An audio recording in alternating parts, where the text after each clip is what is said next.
must have been 13 or 14, and some friends in the playground dared me to go up to her and ask her if she had sand up her snatch. Then they'd laugh and I'd be a big shot for about an hour or so. She was a bit younger than me, maybe 1, no more than 2 years, and her face was sad. Her hair was black. Her left eye seemed to be looking at the inside of her skull, and that's why we called her Ghost Eye. Nobody knew how she got it, but that didn't stop us from making fun of her. She always stood there with a serious stare out of that one eye and didn't seem bothered with us bullying her. Underneath the quiet, reserved, and almost catatonic appearance, I knew she must have been hurt badly. Maybe some drunk uncle or a crazy mother with a knitting needle. She wouldn't tell. Her complete silence made her look brave in a way. Maybe that's why I felt some kind of connection. I imagine there was a vicious storm quietly raging inside of her. I went up to her while the guys were silently cheering me on with their faces and snorts. Do it, Johnny. When I stood right in front of her, my voice barely made a sound. So, I said, the guys wanted me to ask you something. She didn't answer. That thing, I looked right at her and she stared right through me. For a second I froze and drowned in the one good eye. It was vast and dark and the size of a planet. If you think I've got sand up my snatch, you can go fuck off. Without twitching her head, she kept staring. I felt 2 inches tall and ready to sink into the earth. I blushed, nodded, and stood there gobsmacked. The guys couldn't possibly have heard that. Suddenly, I was the one being made fun of. So I smacked Jerry hard in the face, trying to prove something. Anything. But obviously it was too late. Anyway, she didn't stay long at our school. Rumor had it she had stabbed Mr. Gurecki, the phys ed teacher. He must have put his hand up her skirt or something.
We never heard from her again, and Mr. Gurecki is still teaching little girls volleyball.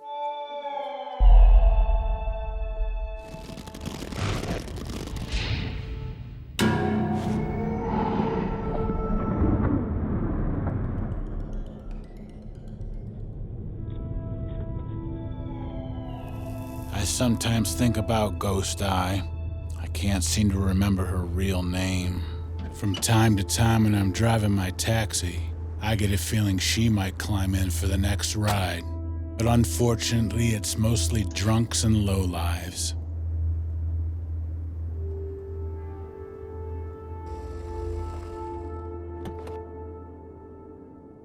I imagine her reaction when she'd recognize me. She'd smile and I'd jokingly tell her I have sand up my ass.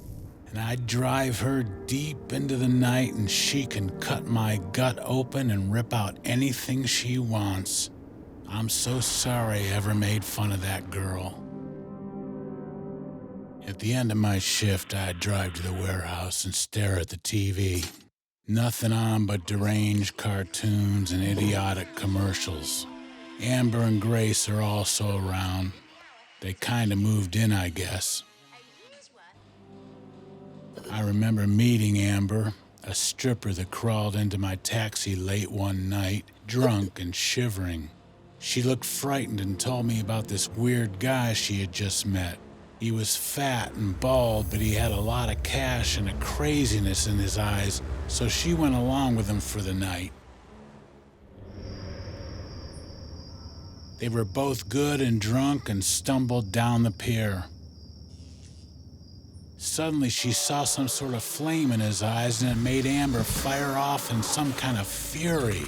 He asked her what was wrong, and now she saw flames coming out of his mouth. She felt a scared rage coming up, and she hit him hard across the nose, and he cracked his head on the ground when he fell.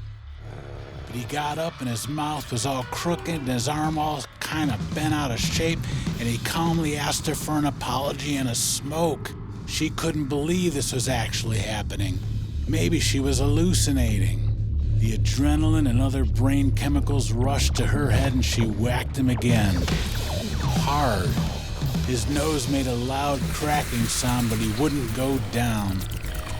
She threw a heavy brick right in his face and hurt his neck splinter. In her psychotic rage, she kicked him hard again in the balls, causing him to tumble over and fall into the water. She came to her senses and sobered right up. It must have been the drugs. This couldn't be happening. She looked around and everything looked sort of normal. Normal enough. So I found her cursing and yelling when she hailed my cab. Amber begged me to take her to my place, and she threw a big bundle of cash my way. No problem, sis.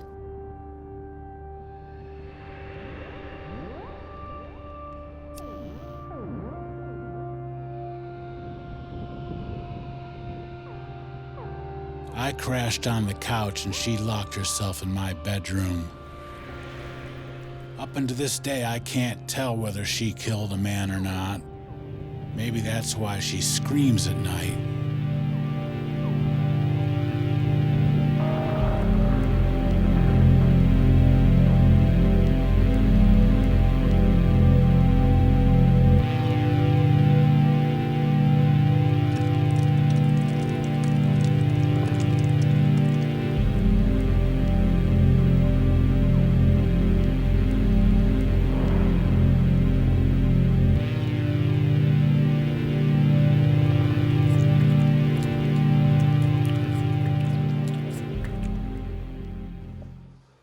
Then there's Grace, bless her. She manages an underground cinema with some French art house films and Danish bullshit.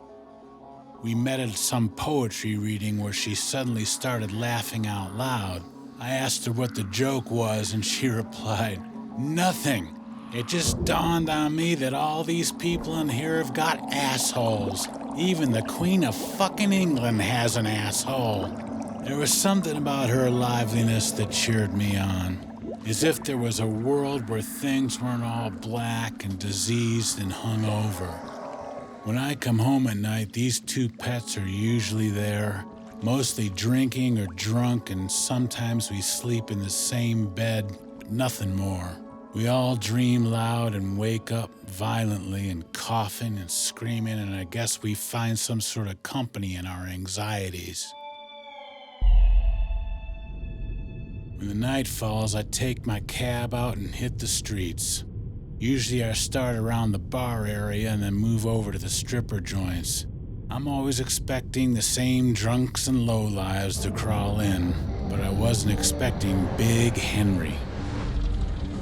In my rearview mirror, I saw a huge man bending over deep, trying to crawl into the car. He had some kind of weird prosthetic claw-like contraption. He noticed my stare and started a conversation. Small talk about the bars, and apparently we frequented the same places and got kicked out of the same places as well. We laughed and he lit a smoke, pinching his cigarette between the makeshift clamps where his hand used to be. He blew some smoke my way and handed me a cigarette and started talking. You know, I once smashed a guy's face in over at Big Dick's, that place on Fairfax. I can't really remember why. It was some stupid shit as always. Anyway, he took off with a bloody nose, and by the time I went outside, he was standing there in the alley with a couple of his asshole friends. And man, did they kick the shit out of me.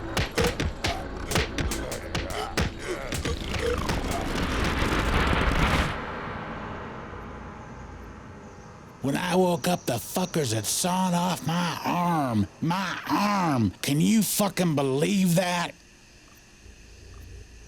Now, it's all a haze, but I ended up in some dodgy two-room clinic, the Baptist Medical Center or something. Last thing I saw before I passed out was a mad old doctor with a heavy accent promising he would fix me up. He told me it was my lucky day because they just had a donor in.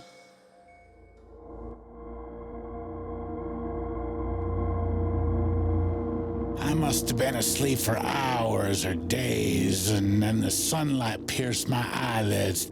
I guess it was around midday, and I looked around that tiny room. There was nothing to see but bloody sheets and my pants hanging over the only chair, my medical file on the seat. My arm was throbbing and it felt like it was on fire. The bandages were dirty and I couldn't find a living soul. I took my clothes, wandered around, and found no one, so I decided to go home.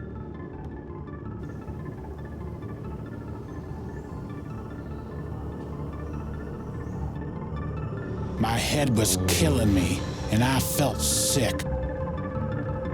Underneath the bandages, my arm was itching and aching, so I went to the bathroom and slowly peeled them off.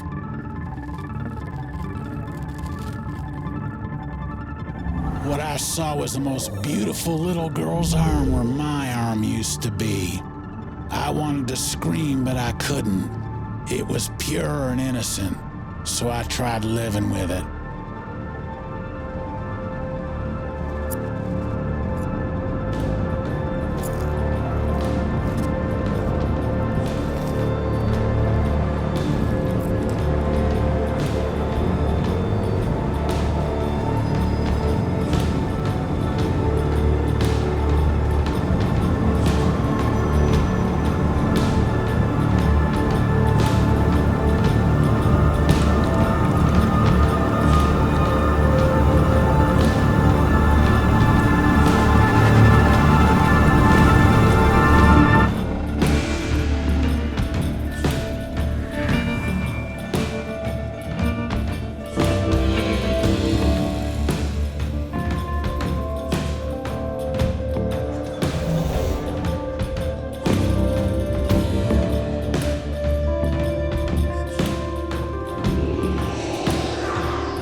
After 5 weeks, I thought of getting it tattooed. I'd cover it in flames and make it my own until the fucker can chop it off again. I got drunk out of my mind and went straight to the tattoo parlor, but I got hit by a car.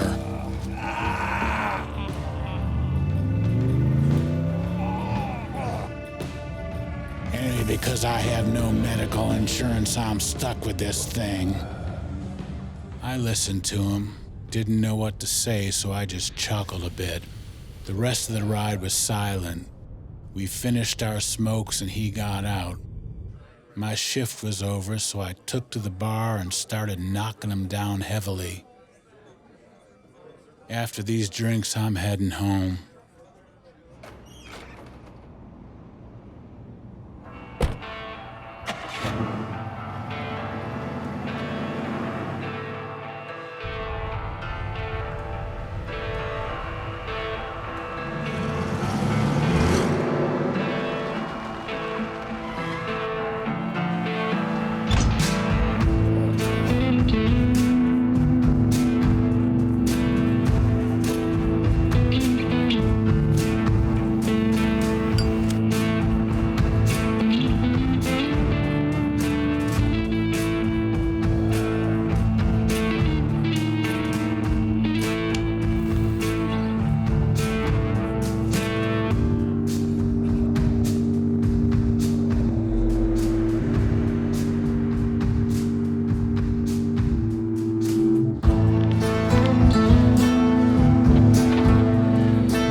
I can hear the birds. Across the street, people are waking up, yawning, farting, and putting on their clothes for another working day.